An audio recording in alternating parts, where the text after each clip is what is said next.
예, 안녕하십니까. 전 세명기독병원의 비뇨의학과에 근무하는 이준영이라고 합니다.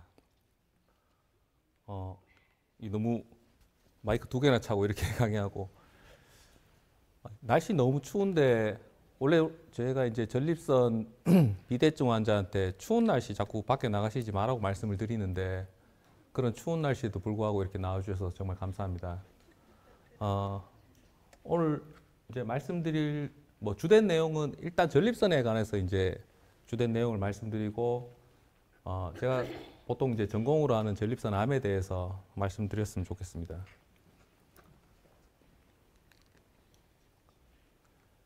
오늘 말씀드릴 내용의 이제 주제가 저희가 이제 전립선 암 이렇게만 딱 얘기하면 전부 다 다들 생소하시게 그냥 암이다 이렇게 생각을 하시는데 전립선이 뭐 어떤 위치에 있고 어떤 역할을 하는 장기인지 그리고 이제 전립선 비대는 어떤 거고 비대하고 암을 좀 헷갈려 하시는 분도 사실 많아서 이게 전립선 암과의 차이를 위해서 전립선 비대 그리고 전립선 암 이렇게 한 세 가지 정도 카테고리로 말씀드리겠습니다. 전립선 이게 남성의 고민입니다. 저희가 이제 속된 말로 이제 나이가 드시면 여자분들은 너무 잘 나와서 한마디로 요실금이 조금 생겨가지고 너무 힘이 들다 얘기하시고 남성분들은 너무 안 나와서 문제다 이렇게 얘기를 하십니다. 대부분 고령의 남자들한테는 전립선 비대가 사실 노화의 어떤 과정으로 다 가지고 계시고 그것이 이제 증상으로 표현됐을 때 저희가 이제 전립선 비대 이렇게 얘기를 하는데 전립선은 남성의 고민 너무나 이제 당연한 얘기고요. 최근에는 전립선 비대, 서구화된 식습관, 비대뿐만 아니라 전립선 암도 우리나라에서 굉장히 많이 현격하게 증가하고 있는 현실입니다. 그러면 전립선이 어디에 있는 장기인지 이렇게 잘 모르시는 경우가 있습니다. 이게 옛날에 아주 옛날에 저희가 이제 초창기에 한 20년 전에 전공의 시절 돌이켜 보면 어떤 할머니가 이제 남편분이 전립선 암이셨는데 오셔서 저는 전립선이 괜찮아요 이렇게 물어보신 적이 있어서 할머니 괜찮습니다 이렇게 말씀드린 적이 있었는데 전립선은 당연히 남자들한테만 있고 여자분들한테는 없습니다. 전립선은 어떤 위치에 있고 어떤 역할을 하는 기관이냐? 전립선은 저희가 여기가 방광이 있습니다. 여기가 이제 남성의 옆에 절단면을 나타낸 것이고 여기 방광이 있고 소변이 외성기를 통해서 요도를 통해서 이렇게 나오게 되는데 방광 아래쪽에 이 요도를 감싸고 있는 이 기관을 우리가 이제 보통 전립선 이렇게 부르게 되고 크기는 저희 소위 바말이라고 얘기하는 20cc 정도의 크기를 가지고 있습니다. 얘들이 어떤 기능을 하느냐에 대해서 궁금해하시는 게 많은데 대부분 저희가 이제 남성들에게서 사정을 하게 되면 정액이 나오는데 한 정액의 30% 정도를 차지를 하고 요 그림을 자세히 보시면 이 음낭에 있는 고환에서 정자가 만들어져서 부고환을 거쳐서 우리가 정관이라는 걸 통해서 애를 못 낳게 하는 정관 수술을 하는 건 이제 여기를 막는 겁니다. 정관을 통해서 전립선을 통해서 이렇게 배출이 되게 되는데 이런 전립선은 그 정자가 흐르는 와중에 영양을 공급하고 운동성을 향상시키는 그리고 정액을 약간 액화시키는 그런 역할을 하는 그런 장기입니다. 전립선의 해부, 이 해부하면 다들 다 싫어하시는데 어려운 얘기 같아서 근데 좀 굉장히 심플하게 생각하시면 이 병은 전립선 비대는 여기에서 생기고 암은 여기에서 생기니까 증상이 있다 없다 이렇게 이제 이해를 하실 수 있는데 전립선이 아까 보셨던 대로 이제 방광 여기가 이제 방광이 만약에 있으면 방광에서 쭉 내려와서 이제 외요도 쪽으로 이렇게 나가게 되는데 이렇게 파랗게 표시된 부분 이 부분을 우리가 보통 이행대 이렇게 이제 부르게 됩니다. 이 이행대 요도를 감싸고 있는 부분을 이행대라 부르고 이렇게 빨갛게 표시된 부분 이제 빨갛게 표시는 되었지만 실제로는 전립선이란 동그란 바말 크기의 모양의 바깥쪽 껍데기를 우리가 말초대라고 이렇게 부르게 됩니다. 저 부위를 우리가 나누는 이유가 중간에 있는 파란 부위, 이행대라는 부분에서 전립선 비대가 주로 생기게 되고 말초대, 전립선의 껍질이 위치한 아주 바깥쪽에서 전립선 암이 생기게 됩니다. 이러한 이유로 나중에 말씀드리겠지만 비대가 생겼을 때, 암이 생겼을 때 증상에 차이가 발생하게 됩니다. 전립선에 이제 흔히 생기는 질환은 전립선염, 전립선 비대, 전립선암 세 가지인데 전립선염은 보통 이제 젊은 분이나 나이가 정도 전립선 비대가 있는 분에서 같이 동반돼서 생기는 경우가 있고 전립선염은 전립선 비대는 아까 말씀드렸듯이 이제 중간에 요도 지나가는 그 중간에 위치한 이행대에서 생기기 때문에 거기에서 비대 조직이 정상적인 비대 조직입니다. 정상적인 비대 조직이 생겼을 때 조금만 생겨도 요도를 바로 압박하게 됩니다. 따라서 오줌 눌 때 힘을 줘야지 소변이 나오고 뭐 쫄쫄쫄쫄 나온다 약하게 나오고 끝나도 소변이 뚝뚝 떨어지고 이런 증상들이 전립선 비대에서는 요도 바로 옆에 있기 때문에 잘 생기게 되고 전립선암은 아까 말씀드렸듯이 약간 껍데기 쪽에서 이렇게 생깁니다. 말초대에서.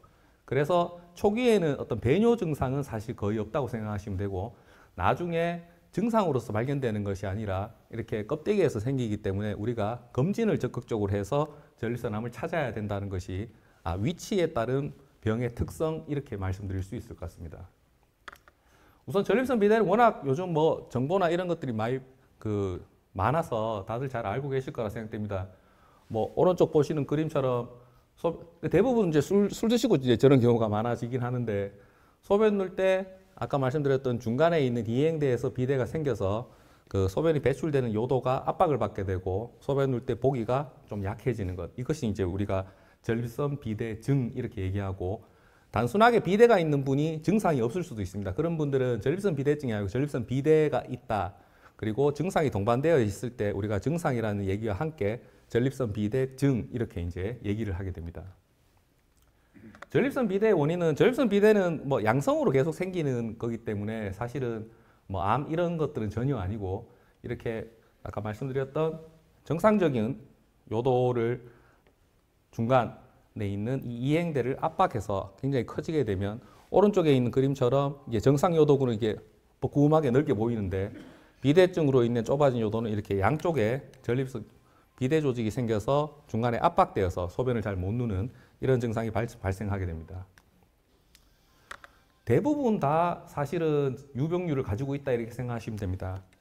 전립선 비대가 61에서 72세 남자 조사해 보니까 한 75% 거의 한 80% 정도에 육박하는 환자들이 전립선 비대가 있고 거기에 이분들은 확실히 약물 치료나 어떤 치료를 필요로 하는 환자들은 거의 한 40에서 50% 정도가 되기 때문에 어느 정도 나이 드신 분들은 전립선 비대를 어느 정도는 가지고 있고 거기에 증상의 정도가 경미하느냐 심하느냐에 따라서 저희가 치료를 결정하게 됩니다. 보시면 알겠지만 이게 주로 폐색 증상, 이거는 이제 전립선 비대뿐만 아니라 뭐 우리 여기 이제 여성분들도 계시지만 소변에 대한 증상은 크게 두 가지로 나뉩니다. 잘 나가는 것, 이제 저희가 보통 이제 하수도 청소가 잘 돼 있느냐 안 돼 있느냐 이런 얘기를 많이 하는데 길이 괜찮아서 잘 나가느냐 안 나가느냐의 문제, 그 문제가 발생하는 폐색 증상일 때는 소변이 약하고 쫄쫄쫄 나오게 되고 힘을 줘야 소변이 나오고 누워 나가지고도 덜른 느낌, 이런 게 드는 것을 폐색 증상. 그리고 자극 증상은 소변을 놓는데 갑자기 또 마렵다. 이렇게 빈뇨가 있고 너무 마려워서 가는데 도저히 못 참을 것 같은 급박뇨, 그리고 이제 밤에도 자주 깨게 되는 야간뇨, 이런 것들이 방광 자극 증상이고 이런 폐색 증상을 초반에 전립선 환자, 비대증 환자들은 가지고 계시다가 자극 증상이 이렇게 이제 같이 돼서 방광 2차 변형과 함께 자극 증상이 동반되는 경우가 그렇게 많이 있습니다. 그렇다면 어떤 걸 했을 때 이제 전립선 비대가 확 심해지느냐? 일반적으로는 평상시에 어느 정도 비대를 가지고 해서 나 뭐 친구들도 그렇고 다 나도 오줌 좀 약하고 그냥 참을 만한 정도로 사시다가 한 번씩 응급실에 오시는 경우가 있습니다. 이 소변을 너무 못 누는 상태에서 방광이 가득 차게 되어서 더 이상 방광도 이제 근육 주머니라고 생각하시면 되는데 그 근육에 힘을 잃어서 꽉 차게 돼 버리면 이제 스스로 이제 배뇨가 근육이 압축을 해서 배뇨를 못 하게 되는 상태, 그런 걸 이제 요폐라고 얘기를 하는데 이제 그런 일이 발생하는 경우가 사실 이런 겨울철입니다. 그래서 소변 증상의 악화를 이렇게 일으키는 요인을 보시면 뭐 술이 있고 콧물을 훌쩍거리는 이런 것들이 있는데 주로 상상을 해보시면 요즘과 같은 약간 추운 날씨에 특히 콧물약과 같은 감기약을 드시고 술을 시원하게 드시면서 너무 많이 드셔서 푹 주무시면서 소변을 배출하는 그 의식이 약간 끊겼을 때, 그때 이제 요폐가 오는 경우가 상당히 허다합니다. 사실 앞서 말씀드린 그런 시나리오가 각각 모두 소변 증상, 전립선 비대증이 있는 환자의 증상을 악화시킬 수 있기 때문에 사실은 그런 것들은 항상 자제해야 된다는 것을 말씀드리겠습니다. 전립선 비대증의 합병증은 방금 말씀드렸던 급성 요폐, 소변 눌렸는데 이제 방광 주머니, 방광 근육에 힘이 더 이상 짜주는 힘이 이제 발휘하기 못하게 되는 급성 요폐 증상. 그리고 전립선은 혈관이 굉장히 많이 분포하기 때문에 가끔 전립선에서 피가 터져서 생기는 혈뇨. 그리고 계속적으로 소변이 잔뇨가 많이 남아있게 되면 그쪽에 염증이 자꾸 잘 생깁니다. 그래서 요로감염이 생기는 것, 그리고 잔뇨가 생겨서 거기서 응축돼서 생기는 방광결석, 이런 것들이 전립선 비대증의 합병증이고, 초기에 확인되는 분들은 약물치료를 보통 시행하는데, 약물치료를 어느 정도 충분히 시행함에도 불구하고 이런 합병증이 발생하는 분들은 이분들은 우리가 수술을 해서 방광기능, 전립선을 뻥 뚫어줘야 되는 그런 수술의 적응증이 되기도 합니다.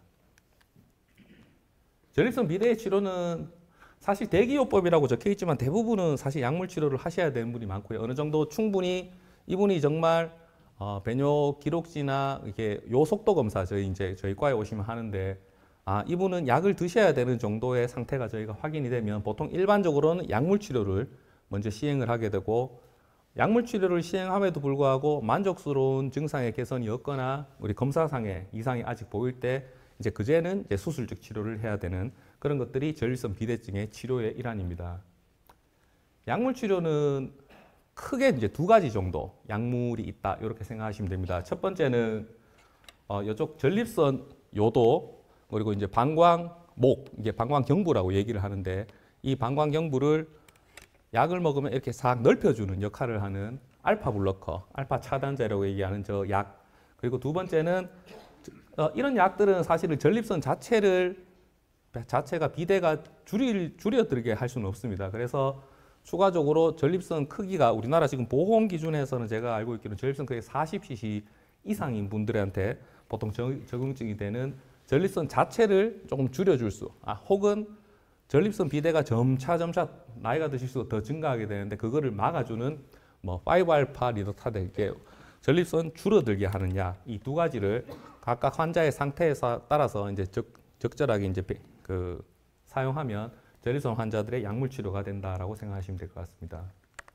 수술적 치료는 요즘 워낙 많습니다. 가장 대표적인 수술적 치료는 밖에서 이제 칼로 환자를 어디 절개를 해서 치료하는 것이 아니라 외성기를 통해서, 요도를 통해서 이렇게 이제 비대되어 있는 조직을 전기칼로 이렇게 깎아내는 가장 전통적인 수술 방법인 경요도 전립선 절제술이라는 방법이 있고, 그리고 홀륨 레이저라고 해서 레이저를 통해서 이 전체 전립선 비대 조직을 레이저로 방광으로 던져버리고 방광에서 갈아내가지고 전립선을 이렇게 뻐끔하게 만드는 홀륨 레이저 수술도 있고, 최근 유로리프트나 저희 병원에서 시행하고 있는 리줌 수술, 이런 것들이 이제 전립선 비대 수술입니다. 다음은 오늘 오신 이유이기도 한 전립선 암에 대해서 제가 말씀드리겠습니다. 전립선 암은 최근에 굉장히 많이 증가하고 있습니다. 진짜 너무너무 많이 증가하고 있다고 생각하시면 되고, 저희 과 자랑이, 이게 자랑이라고 얘기해야 될, 환자분들은 아프신데 자랑이라고 얘기해야 될지 안 될지 모르겠지만, 이제 의료계에서 저희 비뇨의학과, 옛날에는 비뇨의학과 하는 성병 고치고 이제 남성들 이렇게 수술을 해주고 이런 과로 옛날에 한 3, 40년 전에 치부를 받다가, 최근 이제 전립선 그리고 저희 쪽에서 생기는 비뇨기 종양의 이런 빈도가 굉장히 올라감으로써 저희 비뇨의학과가 중요성이 굉장히 증가하고 있는데, 이러한 이유를 통계적으로 한번 살펴보면, 통계는 보통 이제 지금보다 한 1, 2년 전의 거를 이제 저희가 알 수 있는데, 2022년에 이제 우리나라 통계청에서 나온 통계를 보시면 남자에서 전립선 암은 지금 현재 2등을 차지하고 있고, 그리고 이제 신장암, 방광암도 사실 많은데 10대 암 중에 신장암이 8위, 그리고 방광암이 10위 정도에 해당합니다.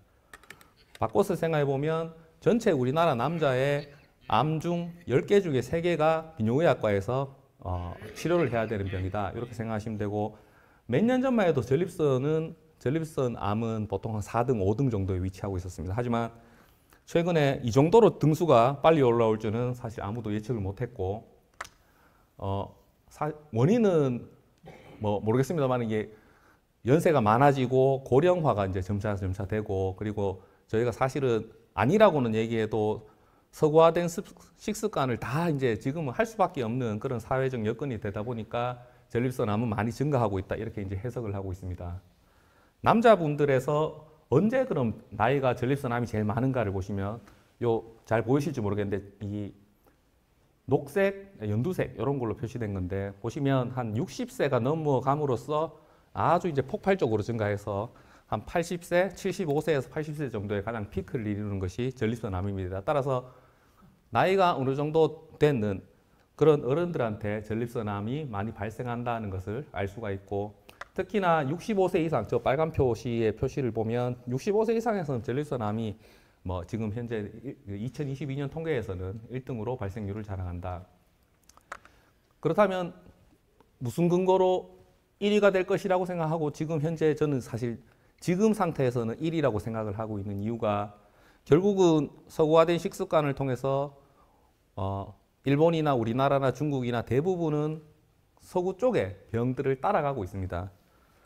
미국이나 영국을 보시면 저쪽 오른쪽에 이게 전립선인데 아주 높게 솟아있는 그래프가 있습니다.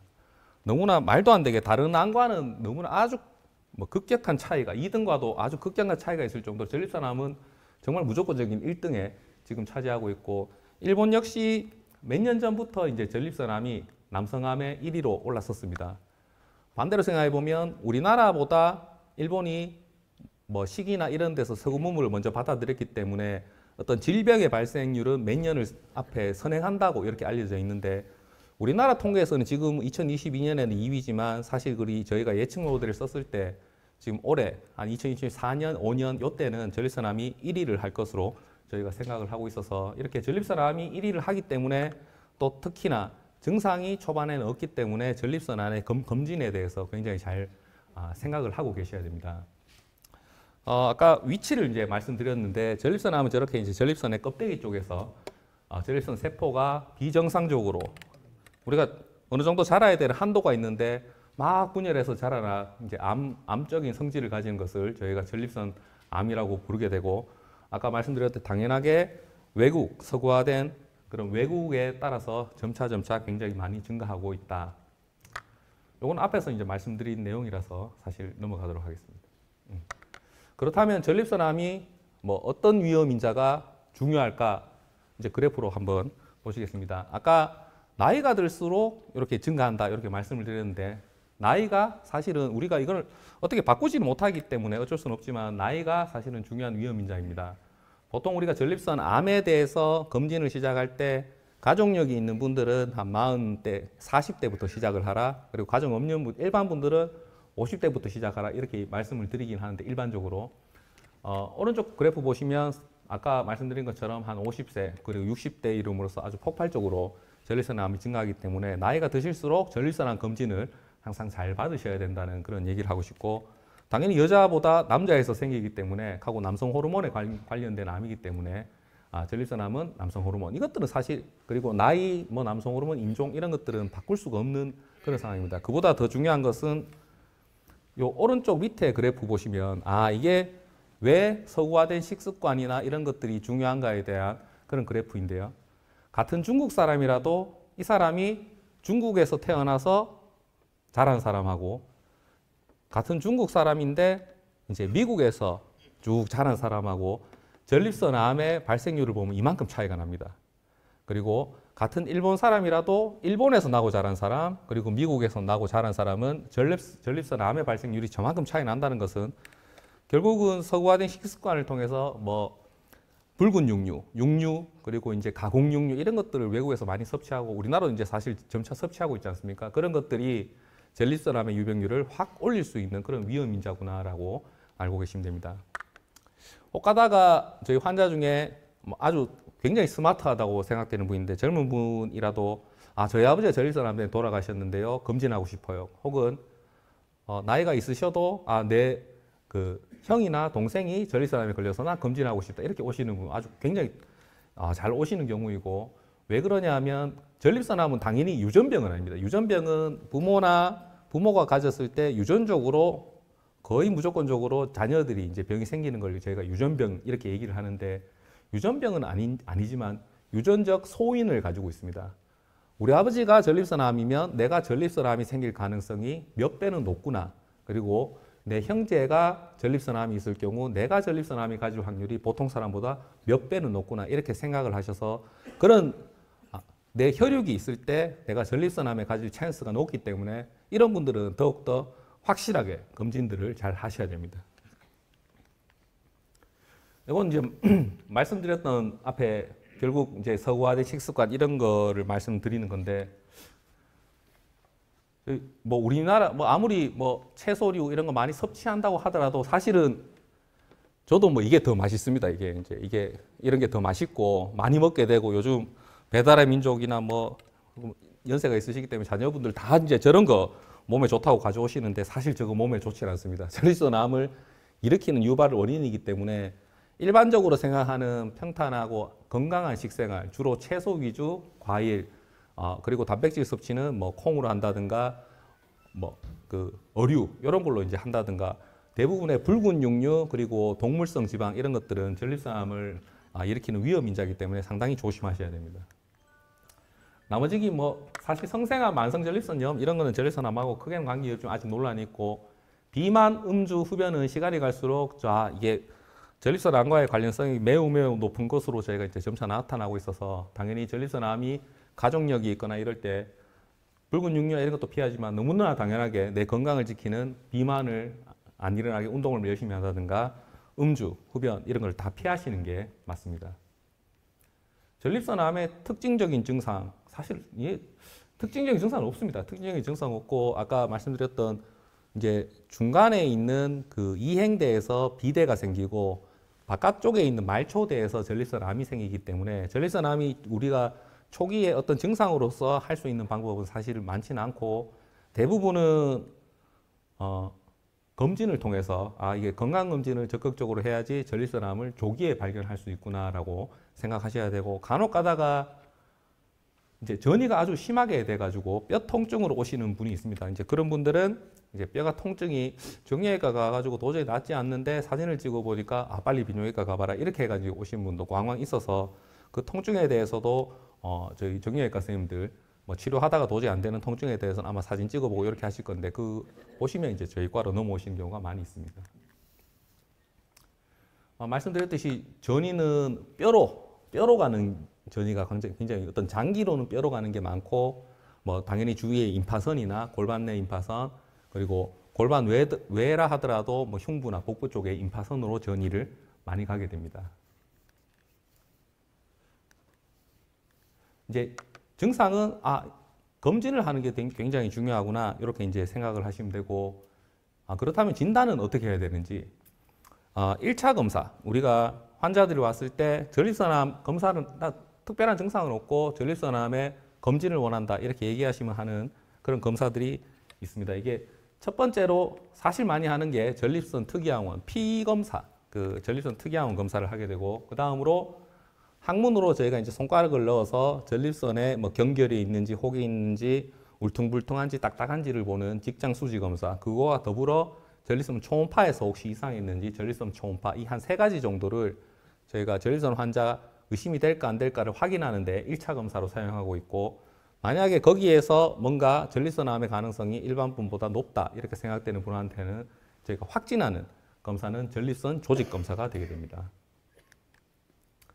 보시면 이제 직장 수지 검사는 참 좀 서로 좀 민망한 자세로 이렇게 검사를 하게 되긴 하는데, 이 직장 수지 검사가 손가락을 통해서 이게 전립선을 이렇게 만져보면 이렇게 매끌매끌한지 혹은 경결이, 혹이 의심되는 경결이 있는지 딱딱한지 이제 그런 부위를 통해서 전립선암을 의심하게 되고, 사실은 가장 최근에 많이 사용하고 정확도가 높다 이렇게 얘기할 수 있는 검사는 사실 이제 PSA 많이 들어보셨을 거고요.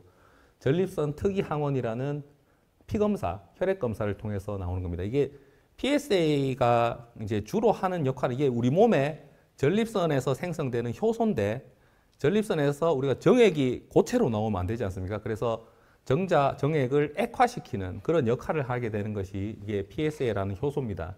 그게 파괴가 되어서 전립선에서 파괴가 되어서 혈액 내에 나와 있는 거를 저희가 피검사로 검사를 해보면 수치가 높다 낮다 이렇게 판단을 하게 되는데, 이렇게 전립선이 뭔가 파괴되는 상황을 우리가 유추해 볼 수 있는 것은 보통 전립선 비대 때도 있을 수가 있고 전립선 염증이 좀 심할 때도 있을 수가 있고 전립선 암이 있을 때도 심할 수가 있습니다. 하기 때문에 단회 검사로서 전립선 암 의심하고 이런 건 아니고 전립선 염이 있는지 비대가 있는지 환자 병력 천치 진료를 통해서 이분은 다른 이유보다 전립선 암이 의심되는 그런 상황인데 피 검사가 계속 높다 이러면 이제 저희가 전립선 조직 검사를 시행해서 진단을 하게 되고 그런 의미에서 전립선 암 수치 보는 PSA라는 전립선 특이항원은 상당히 중요합니다.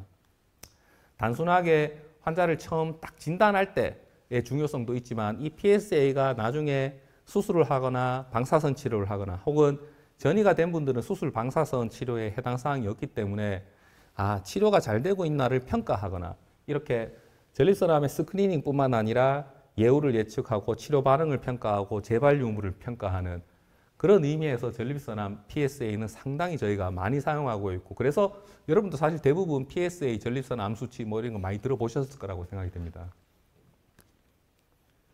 조직 검사는 많이 아프다고 하시는 분도 있고 아니라고 하는 분도 있고 조직 검사는 사실 저희가 하는 입장이지만 사실 조금 안 아플 수는 없습니다. 사실 안 아플 수는 없고 저희가 이제 환자분들을 검사 장소에서 이렇게 항문 초음파를 통해서 초음파가 들어가게 되고 초음파 옆에 조직 검사를 할 수 있는 이게 조직 검사 생검하는 침이 딱 달려서 이제 같이 들어가게 됩니다. 그래서 전립선을 보면서 아까 말씀드린 전립선의 바깥쪽에 껍데기 쪽에서 이제 암이 잘 생기기 때문에 일반적으로 12군데 왼쪽에 6군데 오른쪽에 6군데 해서 한 12군데 정도 전립선 암이 잘 생기는 위치에 조직을 떼서 이제 병리과를 보내면 염색도 하고 슬라이드도 만들고 이래서 한 일주일, 2주일 뒤에 암이 있다 없다 이렇게 이제 판명을 해주고 해보신 분들은 알겠지만 유쾌하고 즐거운 검사는 절대 아니에요. 세상에 유쾌하고 즐거운 검사는 없고 뭐 찌르고 하면 통증도 사실 있고 뭐 출혈도 소변으로 피도 조금 나고 정액으로 피도 조금 나오고 이런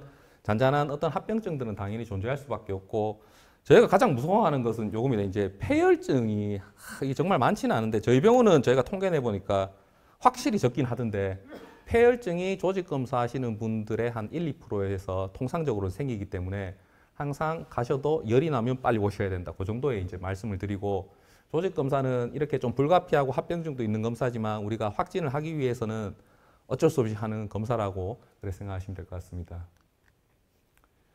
조직 검사상에 이렇게 보셨듯이 이제 출혈이나 이런 것들이 있을 수 있기 때문에 항상 저희가 뭐 조직 검사하고 나서 뭐 빨리 오셔야 된다. 소변이 뭐 막히는 상황도 발생할 수 있기 때문에 뭐 퇴원하시기 전에 소변 잔뇨, 소변을 잘 보시는지 저희도 이제 확인해서 그렇게 이제 진료를 하고 있습니다. 저희가 이제 방금은 그 진단, 이게 조직 검사까지 딱 말씀을 드렸는데 다음으로 알 수 있는 것이 우리가 악성도입니다. 자, 우리가 영상 검사나 이것들은 이제 뒤에도 말씀드리겠지만 그 전에 조직 검사에서 알 수 있는 거 이게 상당히 중요한데 악성도인데 암이라 해도 같은 암은 아닙니다. 절대. 우리가 그 같은 암이라면 이제 모든 환자들이 다 뭐 오래 살거나 모든 환자들이 다 같이 돌아가시거나 이렇게 돼야 되는데 그것은 아니고 악성도라는 것이 뭐냐면 암세포라도 이 암세포가 가지고 있는 성질이 조금 다 다릅니다. 어떤 암세포는 천천히 증식을 하면서 암적인 특징을 가지지만 천천히 증식하고 분화가 상태가 조금 나은 암이 있는 반면에 어떤 암세포는 아주 성질이 고약한 우리 치료약에도 잘 안 받고 치료 반응도 별로 안 좋은 이런 성질을 가진 암세포들이 따로 이게 분류를 저희가 할 수 있습니다. 그래서 보통 1에서 5 정도까지 이제 분류를 하게 되고 1, 2를 저희가 보통 전립선 암이라 해도 그래도 조금 순한 성질을 가진 암이다. 그리고 3은 중간 정도, 한 4, 5, 특히 5가 되면 전립선 암 이 자체 암세포의 성질이 그 와중에 굉장히 고약한 놈이다. 이렇게 이제 설명을 드리고 이게 나중에 예후에도 상당히 많은 그리고 재발 이런 거에도 영향을 많이 미치기 때문에 저희가 항상 외래에서는 설명을 드리는 편입니다. 전립선 암은 저 오른쪽 그림 보시면 저희가 이제 전립선에 오른쪽 6개, 왼쪽 6개, 이게 보통 잘 생기는 12군데 정도 이렇게 조직 검사를 하고 각각의 암이 어느 위치에 어떤 악성도가 나오는지 다 다르기 때문에 조직 검사의 결과를 통해서 위치가 어디에 대충 있고 어떤 악성도를 가진다는 것을 환자분들한테 이제 말씀을 드립니다. 이제 가끔 외래 오셔서 전립선암 진단되는 분들이 이제 여쭤보시는 것 중에 하나가 암이 고기만 있으면 그것만 싹 도려내면 안 되는가 이렇게. 그러니까 저희도 이제 정말 그렇게 하고 싶은데 이제 문제가 그 위치를 확실히 파악하는 것도 아주 어렵고 또한 전립선암이 가지는 특징 중에 하나가 자, 이런 이제 환자분이 만약에 계신다면 조직 검사에서 여기가 당연히 암이 있다 이렇게 나오게 될 건데 실제로 전립선 이건 다 뗐는 전립선이거든요. 이게 다 전립선을 제거를 하고 보면 한 군데가 아니라 이렇게 위성병소 여기도 암이 있고 여기도 조금 암이 있고 여기도 조금 암이 있고 이런 것들이 굉장히 많습니다.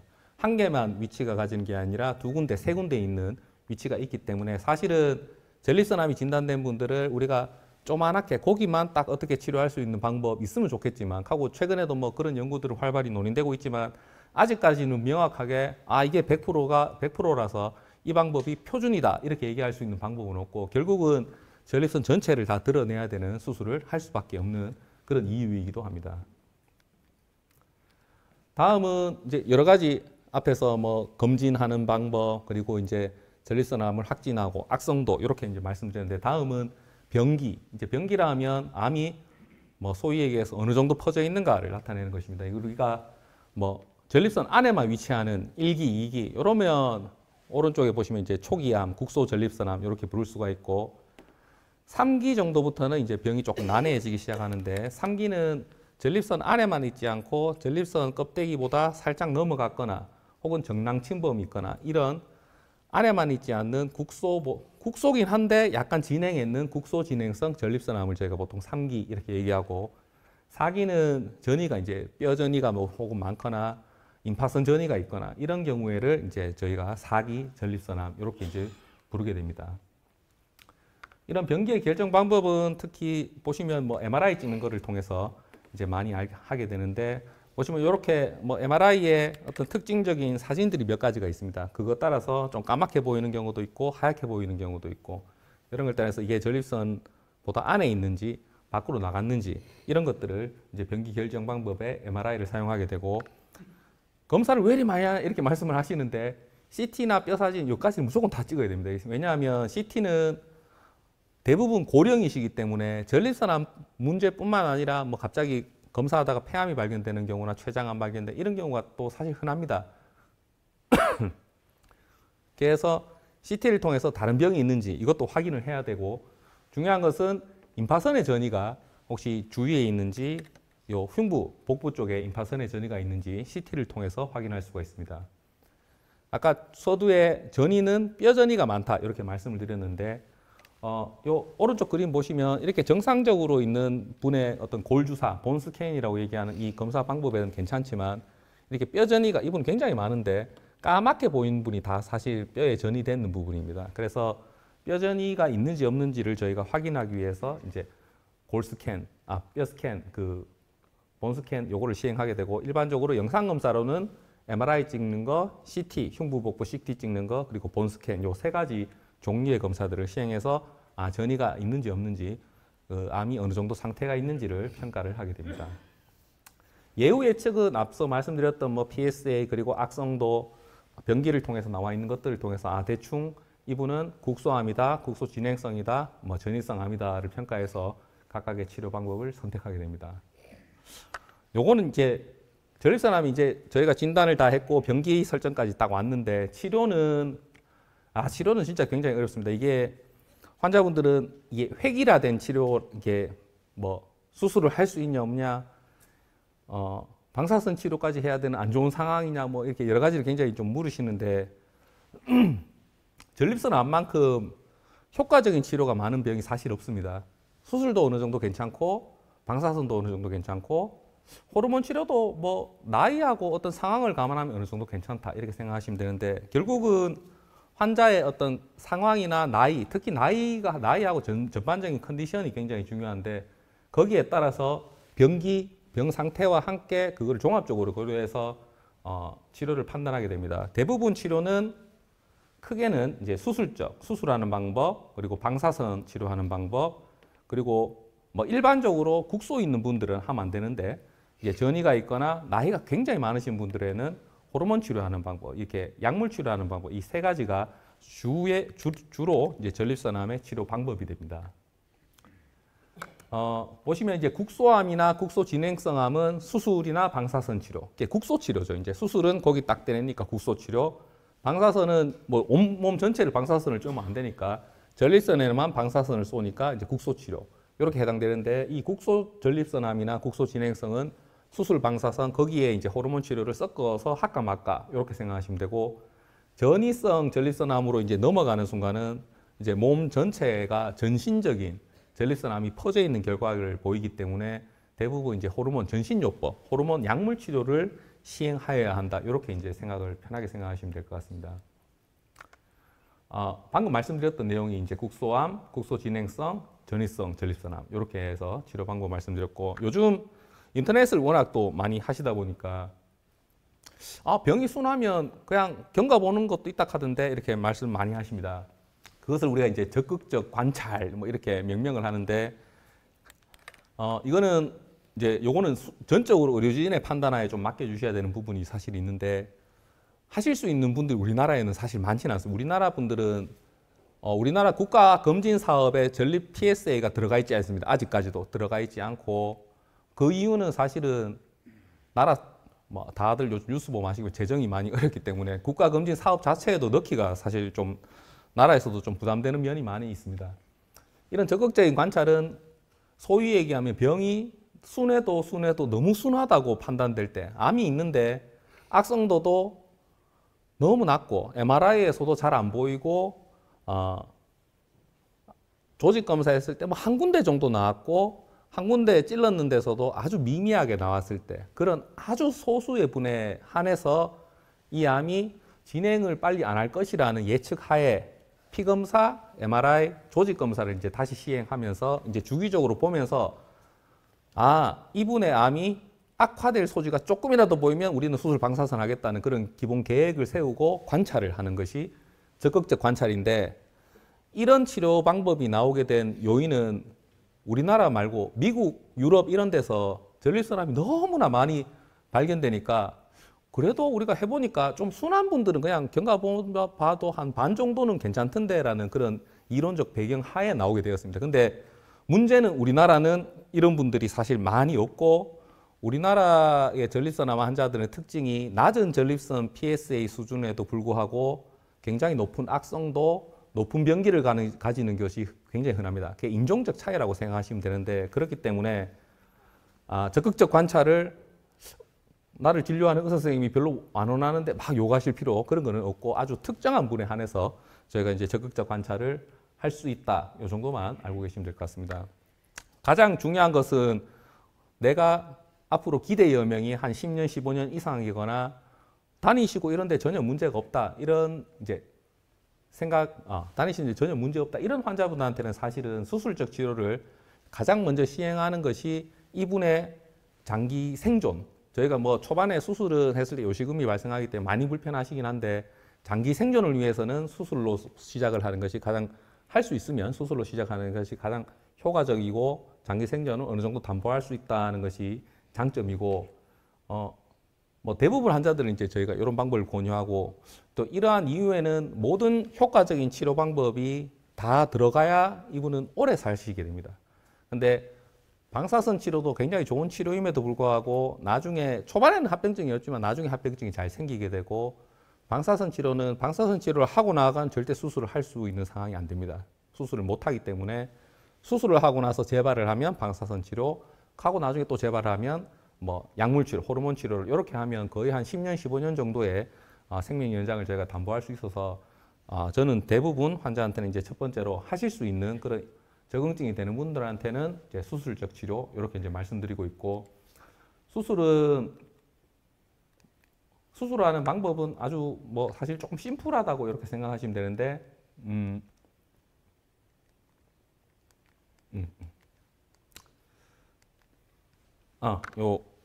여기서 이제 여기가 아까 방광이지 않습니까? 이 방광, 전립선, 이제 나머지 요도 이렇게 내려오면 다발성으로 생기기 때문에 어떻게 조그맣게 이렇게 제거할 수 있는 방법은 사실 없고요.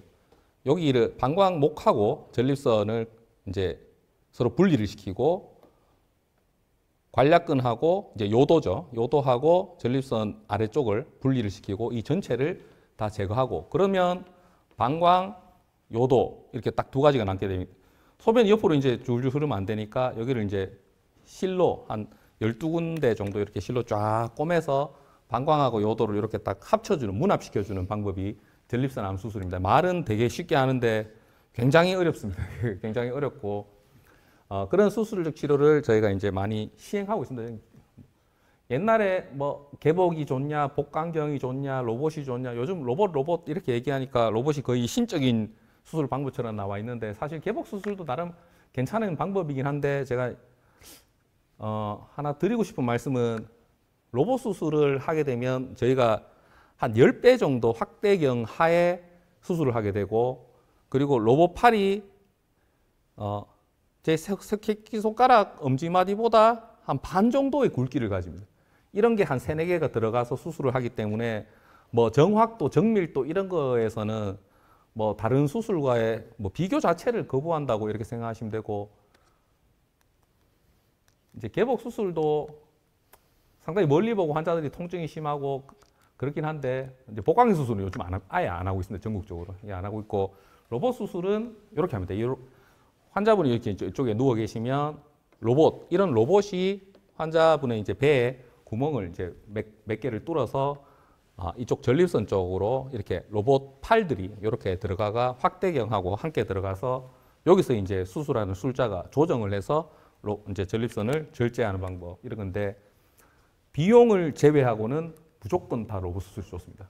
뭐 딴 거 뭐 기타 등등을 따질 이유 없이 모든 장점은 로봇 수술이 있는데 사실 비용이 조금 나라에서 우리나라 보건공단에서 이거를 로봇 수술을 커버해 줄까라고 협의를 한 적이 몇 년 전에 저희 과하고도 있었는데 이 원가도 못 맞춰주기 때문에 사실은 저희가 뭐 어쩔 수 없이 PSA도 사실 검진해서 못 하고 있는 실정이기 때문에 로봇 수술도 저희가 하고 있는 일반적인 그 의료보험 급여권 내에서는 시행하지 못하고 이제 비급여 항목으로 시행하고 있는데 사실 비용을 제외하고는 모든 데서 다 유리한 것이 이제 로봇 수술의 장점이 되겠습니다.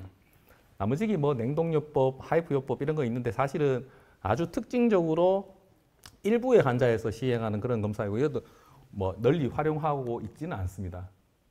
다음은 이제 방사선 치료입니다. 방사선 치료는 요 이제 CT상에 보이는 요 빨갛게 표시된 이제 전립선 부위가 있는데 외부에서 방사선을 이제 다각도로 이렇게 쪼면서 전립선 부분에서 방사선이 많이 들어가서 전립선암을 죽이는 그런 것들이 이제 체외 방사선 치료 이렇게 얘기를 하는데 보통은 한 달 반, 2달 정도 매일 오셔서 방사선을 조금씩 이렇게 쫙 쏴야 됩니다.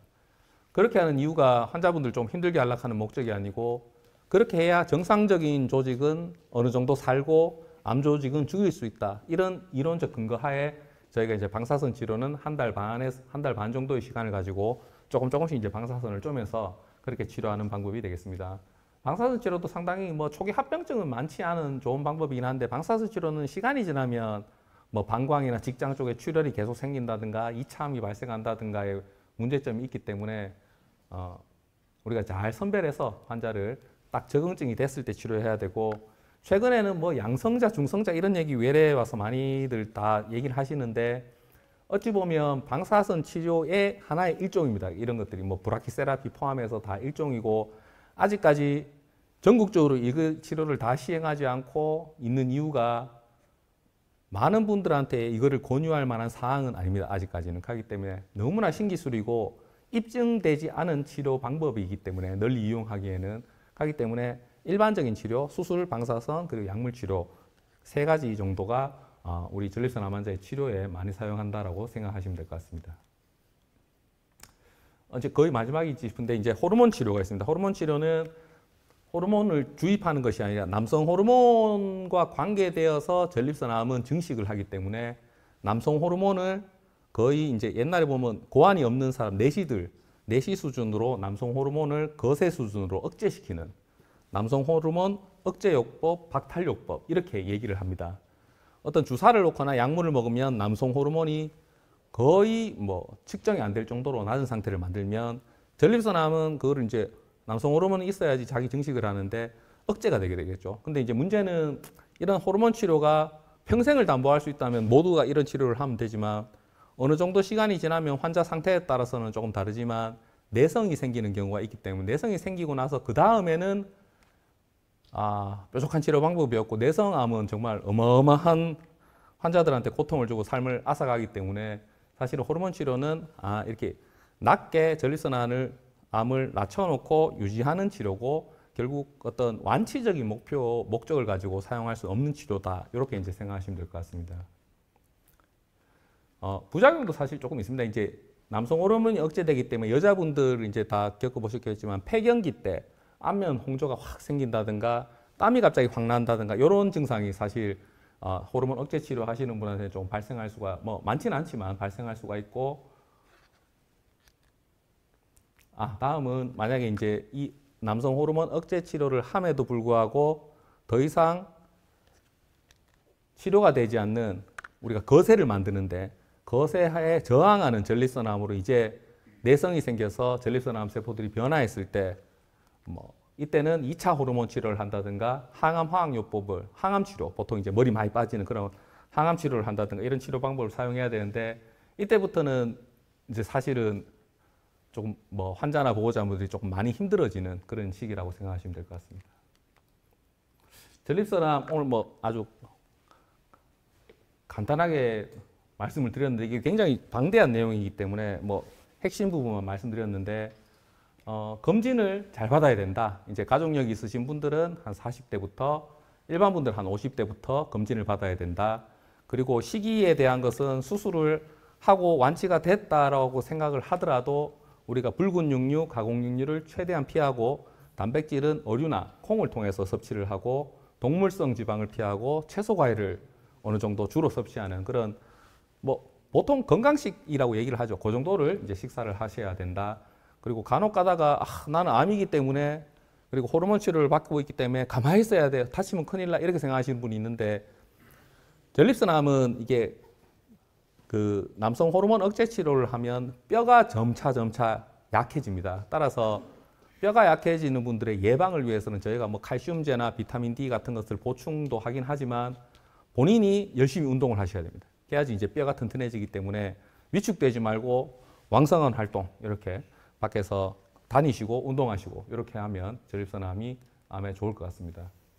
제가 이제 미리 혹시 질문이 있으실까 봐 몇 가지 준비해 봤는데 전립선 비대증이 암으로 변하나요? 절대 그렇지. 아까 말씀드렸듯이 위치가 다르기 때문에 비대와 암은 인과관계를 크게 안 두셔도 될 것 같고 간혹 가다가 이제 부부관계하면 암이 전염되지 않냐. 내 몸에 있는 세포가 다른 분한테 갔을 때는 이게 이물질이라고 생각하고 저항을 나타내기 때문에 그런 걱정은 전혀 하시지 않아도 된다. 그리고 수술하고 주의해야 될 점, 아까 말씀드렸던 붉은 육류, 가공 육류 피하시고 채소, 과일 위주로 드시고 한 가지 더 첨부하고 싶은 것은 알코올, 술, 그리고 카페인 음료, 보통 커피, 녹차 이런 것들 얘기하는데 이런 것들은 방광을 되게 작게 자극시키고 갑자기 좀 뛰게 만듭니다. 그러면 수술하셨던 분들은 요실금이 심한데 거기다가 방광 압력이 커지면 더 요실금이 심해지기 때문에 자극적인 알코올, 카페인 그리고 이제 되게 매운 음식, 캡사이신 이런 것들은 최대한 자제하시는 게 좋다. 이렇게 이제 설명을 드리고 있습니다. 요실금은 저희가 수술을 요실금이 안 생기는 모든 방법을 다 이제 인용해서 제 수술 방법은 그렇게 차용해서 하고 있는데 이게 정말 천차만별입니다. 이게 너무 환자분들 다 같이 똑같은 거의 모양이고 수술을 해도 어떤 분들은 나는 퇴원할 때도 요실금이 없었고 아무렇지도 않은데 라고 얘기하시는 분도 있고 어떤 분들은 너무 제가 볼 때는 이제 너무 수술도 잘 됐고 깔끔하다 생각하는데 요실금이 한 6개월까지 이렇게 너무 힘드셔서 오래 가시는 경우도 있어서 이제 개인 환자의 방광 상태나 요도 이런 것들이 상당히 중요하다고 생각되고 일반적으로 이제 제 수술 환자 성적은 한 3개월째는 아마 5, 60%, 6개월째 한 80%. 패드가 전혀 없는 것은 아니라 자그마한 패드 정도 하면서 일상생활 정도는 가능하다. 그게 사실은 요즘은 수술이 거의 실력하는 게 저는 더 뛰어나다고 생각하긴 하는데 평준화되어 있고 영상 유튜브나 이런 걸 통해서 영상으로 서로 세계가 서로 다 공유를 하고 있기 때문에 대부분 그 정도의 성적을 모두가 가집니다. 여기뿐만 아니라 미국에 계시는 대단한 수술하시는 훌륭하신 분도 크게 차이는 없습니다. 사실은. 그렇고 어느 정도 술식을 많이 하고 수술할 때 주위 조직 상처를 안 주느냐가 좀 더 많은 포션을 차지하고 환자 상태가 병이 심하면 심할수록 저희가 넓게 수술해야 됩니다. 이게 암을 놔둘 수는 없기 때문에 넓게 수술하면 또 넓게 수술할수록 사실 반대 얘기로 장기가 주위 근육이나 이게 다치기 때문에 요실금은 사실 또 심해져가지고 좀 더 힘든 시간을 가지시고 이런 건 사실 있습니다. 수술 후의 운동은 간단하게 말씀드리면 요실금 좋아지시면 요실금 편할 정도로는 그냥 다 하시면 된다. 이렇게 이제 말씀드리겠습니다. 정말 말도 안 되는 얘기 많이 하시는데 술, 담배 해도 되냐? 절대 하시면 안 됩니다. 암 환자들은 술, 담배 절대 하시면 안 된다는 것은 이제 마지막으로 말씀드리고 뭐 성생활은 발기부전도 올 수밖에 없는 상황인데 가능하면 성생활 하셔도 무방하다. 이런 게. 그리고 로봇 수술하면 재발 없냐? 이렇게 물으시는 분이 있는데 확률적으로는 우리가 종양을 사실은 좀 더 짧은 시간에 더 깨끗하게 정밀하게 절제할 수 있어서 확률적으로는 뭐 조금 떨어진다 이런 얘기는 있는데 로봇 수술이 사실 다 능사 뭐 100%를 담보할 수 있는 어떤 신적인 영역이 아니기 때문에 로봇 수술을 해도 좀 더 낫겠지만 뭐 재발은 할 수밖에 없다 이런 걸 말씀드리고 이런 질문 제가 한 11월 초에 저희 이제 세명기독병원에 왔는데 여기 다 지역사회에 다 계시지만 제가 여기 와서 이제 복강경 전립선 절제, 신장 절제술 처음 했고요. 그 포항에서 역사상으로 처음 했고 뭐 저렇게 당연히 로봇 수술 지금 계속 하고 있는데 로봇 수술도 당연히 포항에서 처음 했고 로봇 전립선 암 수술도 처음 했고 뭐 로봇이나 복강경 관련된 수술을 다 처음 했습니다. 이게 항상 그 전에 계속 우리 지역에서 안 하던 거니까 의구심이 드는 경우가 사실 많으실 수밖에 없습니다. 근데 전혀 의구심 드실 필요 없습니다. 전혀 의구심 드실 필요 없고 이제 저거 오른쪽 그림은 로봇 수술 하고 있는 장면인데 이제 저렇게 다 연결해서 이제 팀들이 마취과나 저희 수술실 간호사들이나 외래 간호사들이랑 아주 편하게 제가 나름 기존에 경험이 많기 때문에 이렇게 하면 된다 이렇게 해서 잘 세팅해서 다 수술 잘하고 편안하게 환자 잘 모시고 있습니다. 예. 2달 전에 두 달 전에 서울 중앙보건병원에서 전립선 조직 시술을 뗐거든요. 조직 검사. 예. 근데 전립선 초기라고 그래요. 예. 그래가지고 2달 후에 또 CT하고 MRI 촬영한답니다. 근데 그 긴 동안에 혹시 전이가 됐는지 안 됐는지 걱정돼가지고 한번 물어봅니다. 그게 이제 되게 좋은 질문이신데 저희가 뭐 아시겠지만 섣불리 답해 드릴 수는 없다. 왜냐하면 환자분들이 나는 내 친구하고 같은 상태라고 들었다 하더라도 실제로 안에 면면을 살펴보면 악성도나 뭐 이게 MRI 소견 이 조금의 차이에 따라서 치료 방향이 다 결정되는 게 다르기 때문에 아마 초기 암이라고 만약에 들으셨고 한 2달, 넉 달 정도의 시간이 혹시나 전이가 되지 않을까 이런 거에 대해서 궁금해하시면 일반적으로는 거기에 정도의 시간에는 크게 무방을 한데 이게 우리가 이제 3기가 넘어가고 악성도가 뭐 4, 5 정도 되고 이런 경우에는 제가 말씀드릴 수 있는 게 대부분 뭐 여러 가지 논문이나 데이터를 근간으로 말씀을 드려야 되는데 아직까지 그런 데이터는 없습니다. 그래서 보통 권유하기로는 초기 암은 그 정도는 괜찮은데 우리가 좀 심한 병, 보통 한 3기 정도 되는 그런 병이라고 생각할 때는 한 3개월 안에 하시는 게 가장 좋다 이렇게 말씀드리고요. 어른 같은 경우에 이제 초기 암이라고 생각되면 그 정도 얘기하시는 건 아마 뭐 괜찮지 않겠나 싶어서 이제 그렇게 얘기하셨을 겁니다. 예. 이분들 다 전립선암 걸리셨던 유명한 분들이거든요. 앞으로 전립선암 있으셔도 너무 위축되지 마시고 저희한테 이제 잘 오시면 잘 치료받으실 수 있게 그렇게 해드리겠습니다. 감사합니다.